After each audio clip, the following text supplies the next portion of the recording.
Hi friends, நான் Lakshmi. Welcome back to my channel. இன்றைக்கி ஒரு சூப்பரான மஞ்சூரியன் ரெசிபியோடு தான் வந்திருக்கேன். வீட்டில் இருக்க வெங்காயத்தை வச்சு சுவையான இந்த மஞ்சூரியனை எப்படி செய்யலான்னு பார்க்குறதுக்கு முன்னாடி நம்மளோட கேஹெச் குட்டி சேனல் ரெசிபி சப்ஸ்கிரைப் பண்ணிக்கோங்க. பக்கத்தில் பெல் ஐக்கனையும் கிளிக் பண்ணிக்கோங்க. நான் 2 பெரிய வெங்காயம் எடுத்து அதை பொடிசாக அரிஞ்சுக்கிட்டேங்க. அதில் 2 டேபிள் ஸ்பூன் அளவுக்கு சோள மாவு, 2 டேபிள் ஸ்பூன் அளவுக்கு கடலை மாவு எடுத்துக்கிட்டாச்சு. 1 டீஸ்பூன் மிளகாய் தூள் சேர்த்துக்கோங்க. 1/2 டீஸ்பூன் உப்பு சேர்த்துக்கலாம்.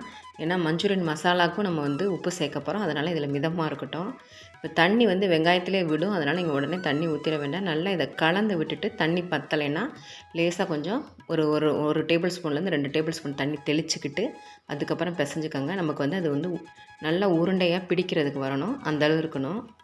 ரொம்ப கொலன்னு பிடிச்சிடக்கூடாது. எண்ணெயை ஃபுல்லாக உறிஞ்சு எடுத்துடும். கரெக்டாக இருக்கணும். பாருங்கள், நம்ம உருண்டை பிடிச்சிட்டு காட்டுறேன் எப்படி இருக்குன்னு சொல்லிட்டு. இப்போ எண்ணெய் காய வச்சாச்சு. இதை ஒரு மீடியம் ஃப்ளேம்லேயே வச்சுட்டு பொரித்து எடுத்துக்கோங்க. நல்லா 2 பக்கமும் நமக்கு ப்ரௌன் கலராக வரணும். அந்தளவுக்கு இருந்தால் போதும். இதை நம்ம வெறுமனே நல்லா போண்டா மாதிரியும் சாப்பிட்டுக்கலாம். அதுவும் சூப்பராக இருக்கும்.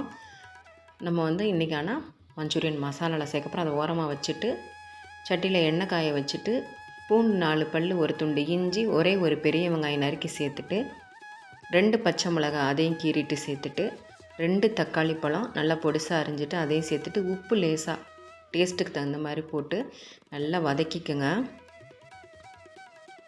இப்போ இதில் பார்த்திங்கன்னா மசாலாலாம் வேறு எதுவும் ஆட் பண்ண போகிறது கிடையாது. 2 டேபிள் ஸ்பூன் அளவுக்கு டொமேட்டோ சாஸ் இருந்தால் போட்டுக்கோங்க. சோயா சாஸ் 1 டீஸ்பூன் சேர்த்துக்கிறேன். சேர்த்துட்டு நல்லா இதை கலந்து விட்டுட்டு கொஞ்சம் போல் தண்ணியில் 1 டீஸ்பூன் அளவுக்கு கார்ன்ஃப்ளவர் மாவை நல்லா கலந்துட்டு இதை சேர்த்து நல்லா இப்படி கலந்துக்கோங்க.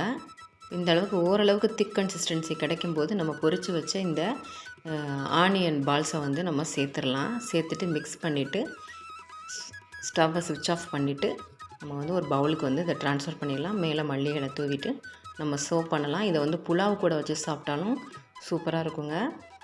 சப்பாத்தி ரொட்டீஸ்க்கெலாம் ரொம்ப நல்லாயிருக்கும். வெறுமனே நம்ம ஸ்நாக் மாதிரி கூட இதை எடுத்துக்கலாம். நீங்களும் ட்ரை பண்ணி பார்த்துட்டு எப்படி இருந்துச்சு கமெண்ட் செக்ஷனில் மறக்காமல் உங்கள் ஃபீட்பேக்கை கொடுங்க ஃப்ரெண்ட்ஸ். மறக்காமல் நம்ம சேனலுக்கான சப்போர்ட்டையும் கொடுங்க. லைக் பட்டனை ப்ரெஸ் பண்ண மறந்துடாதீங்க. தேங்க்யூ ஃபார் வாட்சிங் ஃப்ரெண்ட்ஸ்.